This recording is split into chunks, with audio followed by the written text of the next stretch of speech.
Part 1.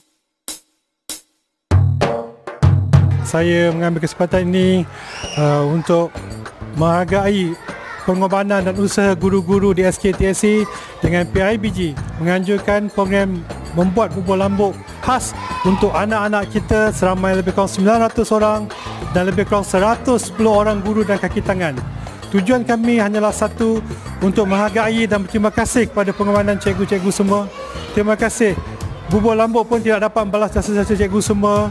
Ini adalah satu tanda atau salam perkenalan daripada kami PIBG SKTSA.